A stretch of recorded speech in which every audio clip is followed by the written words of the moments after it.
Hello and welcome to Board Game Inquisition, where we are fanatical about everything board games. We love to talk about the games in our collections and share our findings with you. So we post pictures on Instagram, we write reviews, and of course we make these YouTube videos. Today I'd like to talk to you about possibly the most surprising game I've ever played. So here's 5 things I think you should know about Concordia.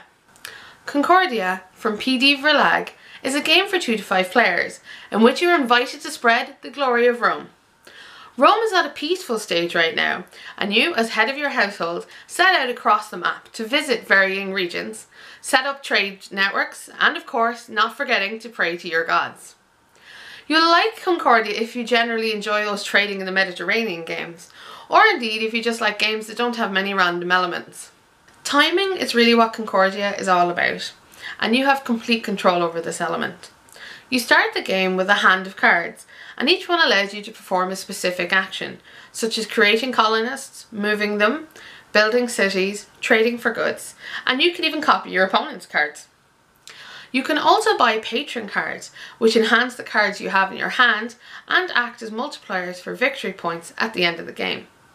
Now each card can only be played once, until you play a card that puts them all back into your hand. So you can see where the puzzle and the timing issue goes here. The winner is the person with the most victory points at the end of the game, and when tallied, takes into account all the actions you've performed and the variety of cards you have collected. As for similar games, I'd have to suggest Race for the Galaxy, as it also has a hand of action cards that you're presented with to choose from each round. The difference being, however, in Race for the Galaxy you play your card and then it comes back to you at the end of the round, so you get to choose afresh from all of your actions. Concordia, however, you play your card and it stays down until you choose to take it back, making it a bit more of a long-term strategy game. Concordia is extremely straightforward to set up. All you have to do is simply determine which city is producing which good, you lay out your patron cards, and you give each player their starting goods and starting hands. It's quick and simple. I have to take note that the fact that the player board that each player gets is pretty great. On the back of it, it tells you all of the starting items you need. Also, the player aid is a real standout because it tells you not only the prices of the cities you want to build, but also the variety of victory points that are throughout the game and how they're scored. Concordia takes, according to the box, about 90 minutes to play, and like everything about this game, it is accurate and precise. It seems to be regardless of player count as well.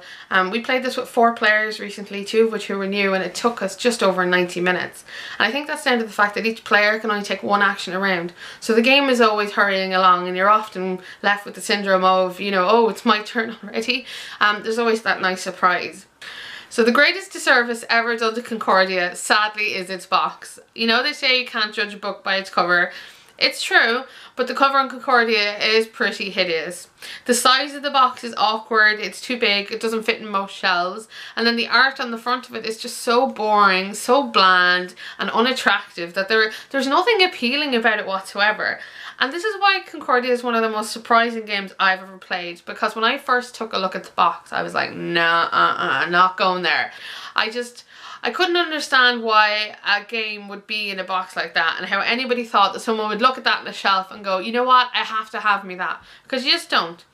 Now thankfully, inside the game is a gorgeous board with beautiful components, lovely things, it's got it all going for it, but whoever put it in that box, really, I don't know what you were thinking. It's got to be the worst thing about the game by far is that box. So what's special about Concordia? I think you have to talk about that hand of action cards. Having complete control over everything you do is a pretty unique idea. It also means that when you fail, it's entirely upon you, having no random elements to blame it on. The idea as well of the action cards allows you, I think, to have kind of a sense of controlled planning, because you only have so many cards available to you at any one time, so you can only plan so far ahead. And I do think this might level the playing field a little bit for those players who are capable of planning turns and turns and turns in advance, or players like myself who focus on what I'm doing now and just enough maybe to plan ahead for the following turn. And I think that's a really special element to Concordia. And finally, I have to mention that this is an area control game that involves absolutely no combat, and it's pleasant. It's nice, and it really fits with the entire theme of Rome is in this peaceful age. So how do I really feel about Concordia? I think the main complaint I could level against it is its theme is incredibly light. really, you know, you don't particularly feel like a Roman, you don't feel part of an empire. Concordia really focuses more on mechanics than theme, and if you're the kind of person that wants a story and wants to feel immersed, then this game probably isn't for you. Like most Euro games, it's more about the doing than it is about the why we're here. Now, the positives. Concordia is just such a well thought out, well paced, tight game. It feels so balanced, and every time you play it, it's really satisfying to kind of watch all the mechanisms go together. There's something very unique about the way Concordia feels when you play it that makes it satisfying, and that's nothing to do with placing down houses or anything like that. It's just the flow of the game, and it's so thoughtful. And you can tell that whoever made this game put a ton of effort into each part of it so that everything worked in harmony. Like, to play this game, you really do get a sense of awe for how somebody made this and put it together and made something so perfect.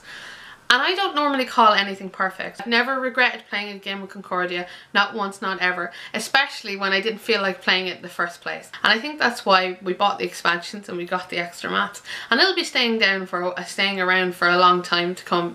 Well, thank you for joining me here at Board Game Inquisition. I hope you enjoyed this video.